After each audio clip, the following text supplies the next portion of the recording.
বাংলাদেশের অভ্যন্তরে কোন হস্তক্ষেপ করতে চায়, 20 কোটি মানুষ একসঙ্গে রুখে দাঁড়াবো, একসঙ্গে রুখে দাঁড়াবো।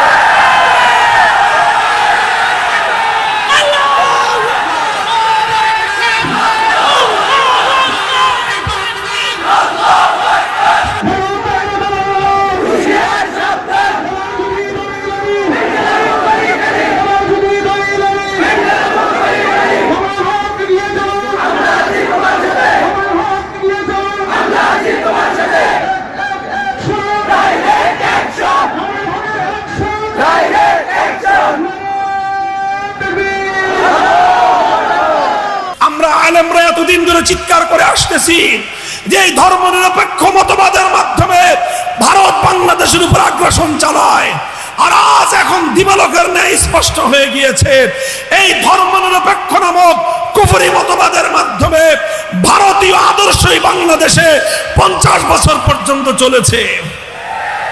75 সালের পর বাংলাদেশের একজন রাষ্ট্রনায়ক তিনি এই ধর্মনিরপেক্ষতাকে উৎখাত করে তার পরিবর্তে আল্লাহর উপর অবিচল আস্থা এবং বিশ্বাস তিনি সংযুক্ত করেছিলেন।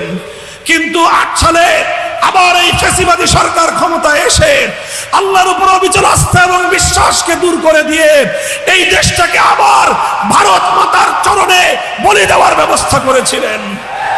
তিনি বাংলাদেশের মানুষের স্বার্থ দেখেন নাই, তিনি ভারতের স্বার্থ দেখে এই বাংলাদেশকে ভারতের জন্য কোরবানি করতে, বলি দেওয়ার জন্য যা কিছু করার তাই করেছিলেন।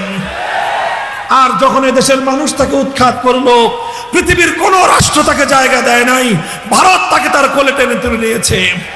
এখন আবার ভারত তার স্বার্থ রক্ষা করার জন্য, একজন ব্যক্তির স্বার্থ রক্ষা করার জন্য 20 কোটি বাংলাদেশের মানুষের বিরুদ্ধে যুদ্ধ ঘোষণা করেছে। মুহতারাম হাজিরিন, এখন আমাদের গোটা জাতিকে ঐক্যবদ্ধ হতে হবে। মনে রাখতে হবে আমরা শাহজালালের উত্তরসূরি। মনে রাখতে হবে শাহজালালের চেতনা ছিল এই জমিন থেকে গৌর গোবিন্দকে উৎখাত করা। শাহজালালের উত্তরসূরিরা আবার তৈরি হও, আবার তিতুমিরের বাঁশের কেল্লা তৈরি করো, আবার হাজী শরীয়তুল্লাহর ফরায়েজি আন্দোলন করো, আবার টেকনাফ থেকে তেতুলিয়ায় তোমরা হাতে হাত রাখো। ভারত যদি বাংলাদেশের অভ্যন্তরে কোন হস্তক্ষেপ করতে চায়, 20 কোটি মানুষ একসঙ্গে রুখে দাঁড়াবো, একসঙ্গে রুখে দাঁড়াবো।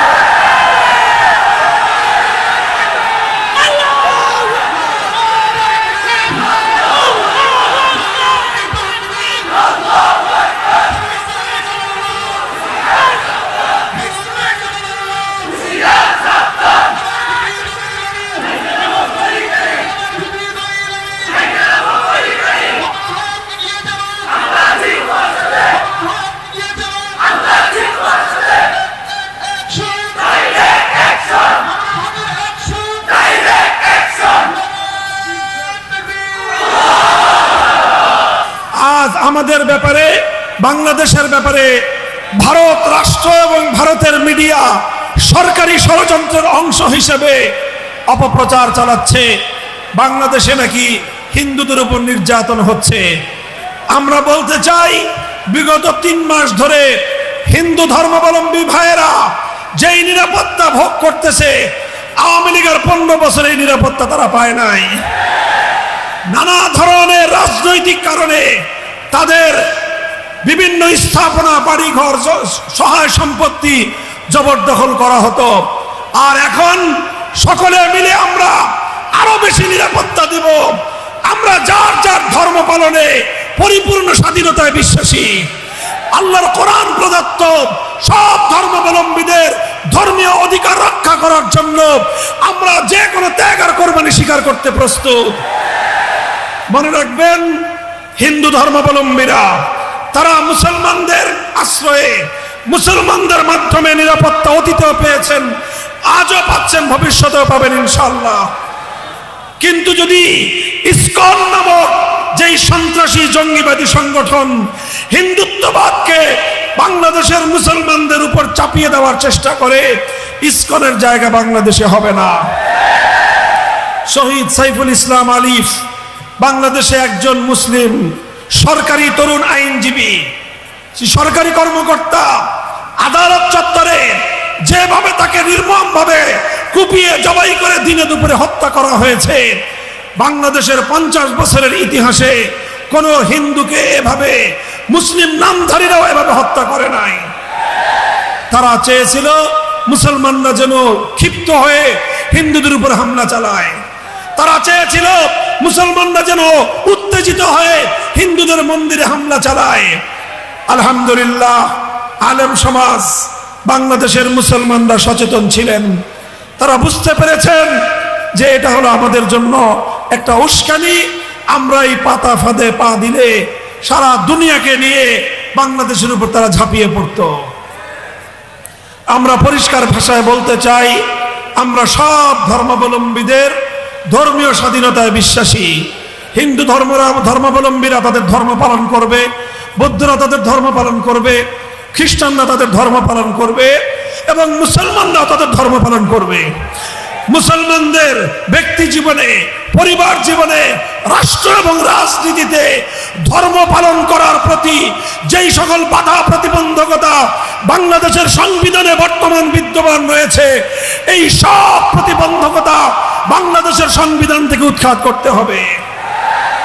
একটা ধারা বাংলাদেশের সংবিধানে সংযুক্ত করার প্রস্তাব করতেছি, সকলে শুনে রাখেন। প্রস্তাবনাটা হলো এই, ভাষাটা পরে ঠিক করে নিব। মূল প্রস্তাব হলো এই, আমাদের সংবিধানে এমন একটা ধারা থাকতে হবে যেই সংবিধানের যে কোনো আইন, যে কোনো নীতি, যে কোনো বিধান কোরআন সুন্নাহ পরিপন্থী হলে সেটা বাতিল এবং অকার্যকর হবে। এইরকম একটা ধারা যদি সংযুক্ত হয়, তাহলে এদেশে কেউ ইসলামকে মাইনাস করার ষড়যন্ত্র করতে পারবে না। এরকম একটা ধারা প্রতিষ্ঠার, সংযুক্ত করার এরকম একটা সংস্কার প্রস্তাবনা নিয়ে এদেশের আলেম সমাজ যদি আগে বাড়ে, আপনারা আলেমদের সাথে থাকবেন তো ইনশাল্লাহ। আমরা এই বিষয় নিয়ে আর লম্বা কথা বলবো না। এখন আমাদের সকলের একটাই কথা, এই দেশ 47 সালে দিল্লি থেকে স্বাধীন হয়েছিল ইসলামী শাসন কায়েমের জন্য।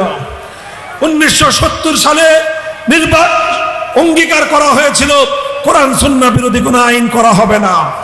1975 সালের পরে এখানে সংবিধানে যুক্ত করা হয়েছিল আল্লাহর উপর অবিচল আস্থা এবং বিশ্বাস হবে সংবিধানের মূলনীতি। কাজে এই সকল বুনিয়াদগুলোর উপর আগামীর বাংলাদেশ আমরা দেখতে চাই। এদেশে আমি বুক ফুলিয়ে ইসলামী রাজনীতি করতে চাই।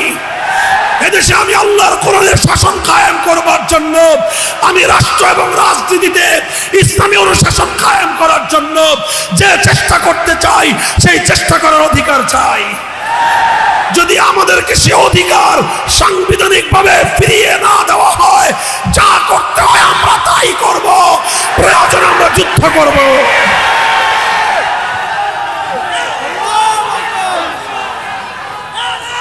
আল্লাহ পাক রব্বুল আলামিন আমাদের সকলকে কবুল করুন। আপনাদেরকে আল্লাহ পাক রব্বুল আলামিন হিম্মত দান করুন, তৌফিক দান করুন।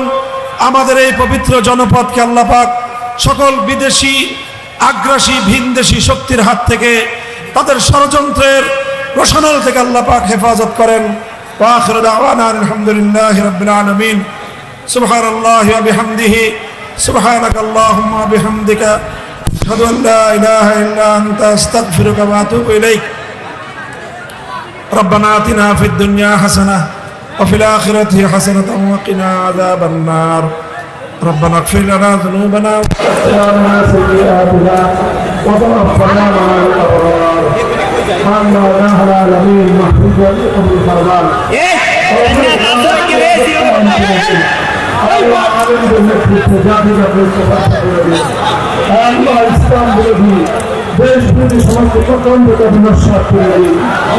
আল্লাহ, আমরা জানি এই জনপদ, এই গান্ধী এবং ইসলাম এক সূত্রে গাঁথা।